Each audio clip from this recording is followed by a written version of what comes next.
এই ছেলে, এই ওঠো, ওঠো, তোমাকে বলছি, ওঠো। আচ্ছা বলো তো, তাকে যেতে হবে না, এই যে দেখো লোক, তাকে যেতে হবে না। আচ্ছা এই বাংলা বাক্যটাকে ইংরেজিতে কিভাবে বলবে বলো? হ্যাঁ একটু চেষ্টা করো। তাকে যেতে হবে না, আমি কি বলছি, তাকে যেতে হবে না, এটাকে ইংরেজিতে কিভাবে বলবে বলো তো? হ্যাঁ একটু চেষ্টা করো না। মাথা নিচু করছো কেন, পারছো না কেন, ঘটনা কি? মাথা নিচু করছো কেন, কারণ কি, কেন পারছো না? তাকে যেতে হবে না, খুব সহজ একটা সেন্টেন্স।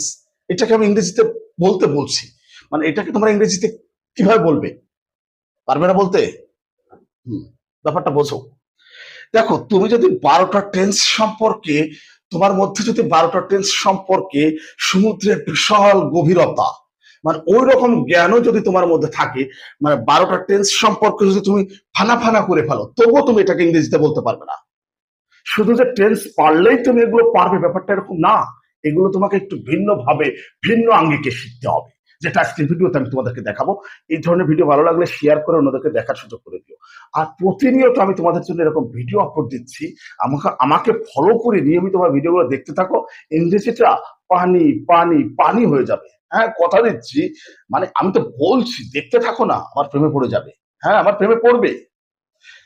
তাকে যেতে হবে না, আমি বলেছি যে এটাকে ইংরেজিতে কিভাবে করতে হবে একটু বলো। পারছো না তাই না? হ্যাঁ পারা আসলে কথা না, কারণ তোমরা ওইভাবে শেখো না।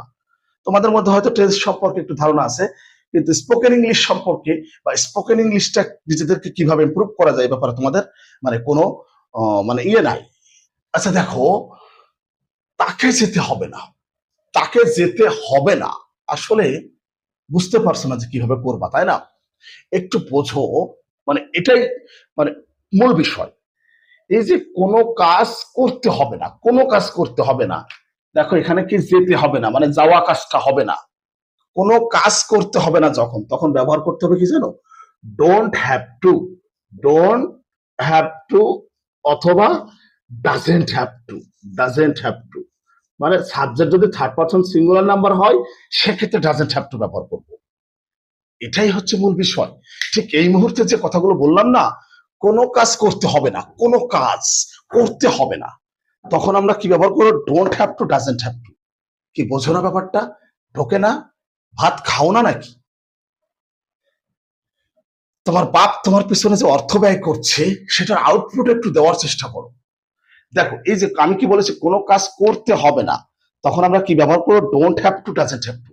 তার মানে কি এখানে যেতে হবে না, যদি এভাবে তোমাকে পড়তে হবে না, তোমাকে লিখতে হবে না, তোমাকে মাছ ধরতে হবে না, তোমাকে বাজারে যেতে হবে না, তোমাকে ফুটবল খেলতে হবে না, তোমাকে চিন্তা করতে হবে না, তোমাকে ঢাকায় যেতে হবে না, তোমাকে অপেক্ষা করতে হবে না, আমাকে যেতে হবে না, আমাকে পড়তে হবে না, এভাবে বলি না। মানে কোনো কাজ করতে হবে না যখন, কোনো কাজ করতে হবে না, কোনো কাজ করতে হবে না যখন, তখন এটা ব্যবহার করতে হবে, ডোন্ট হ্যাভ টু অথবা ডাজেন্ট হ্যাভ টু। সাবজেক্ট যদি থার্ড পারসন সিঙ্গুলার নাম্বার হয় তাহলে ডাজেন্ট হ্যাভ টু, বাকি সব ক্ষেত্রে ডোন্ট হ্যাভ টু। আমার মনে হয় যে বুঝতে পেরেছো তাই না? এ পর্যন্ত বুঝতে পেরেছো মনে হয়।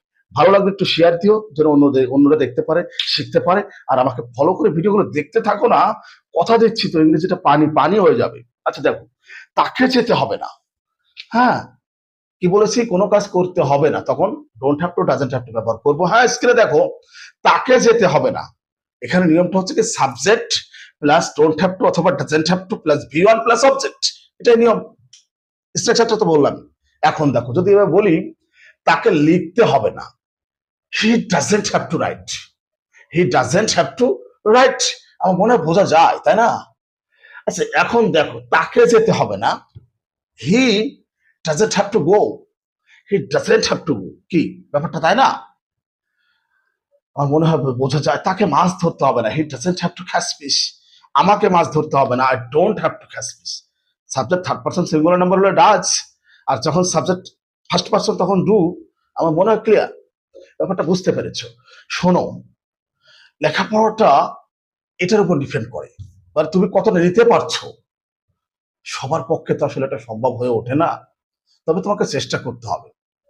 তোমাকে এটা ভাবতে হবে যে একটা তরবারি যদি মাটির উপরে দীর্ঘদিন পড়ে থাকে, ওতে কিন্তু জং ধরে যায়, তাতে কিন্তু জং ধরে যায়, জং এসে যায়। ওইটাকে যদি তুমি নিয়মিতভাবে ব্যবহার করতে, যদি ধার দিতে, তোমার হাতের ঘষায় কিন্তু ওটা একসময় পরিষ্কার হয়ে যায়, আবার সেই ভরা জৈবন ফিরে আসে সেই তরবারি, চকচক চকচক করে রোদের আলোতে নিলে মনে হবে যে ওর উপরে যখন সূর্যের আলো পড়ে প্রতিবিম্ব আকারে ফিরে আসছে আলো, তাই না? কাজে তোমার মস্তিষ্কটা ওই রকম। তুমি হয়তো অনেকদিন শেখনি, পড়ে আছো, মানে অন্ধকার ঘরের মধ্যে পড়ে আছো, একটু শিখতে থাকো, আবার চর্চা করতে থাকো। ওই যে ভোতা, মানে ভোতা তরবারি বা ভোতা কাশি কাশতে যেমন আবার সজীব সতেজ হয়ে ওঠে, প্রাণ ফিরে পায়, নবজৈবন ফিরে পায়, তুমিও পাবে। শিখতে থাকো, আমাকে ফলো করে ভিডিওগুলো দেখতে থাকো, ইনশাল্লাহ বুঝবে। তো যাই হোক, অনেক কথা বললাম, তাই না? তাকে যেতে হবে না। আচ্ছা, এখন এই যে আমি একটা বাংলা বাক্য বলছি, এই বাংলা বাক্যটাকে কিভাবে ইংরেজিতে বলবো অবশ্যই কমেন্টস বক্সে জানাবে।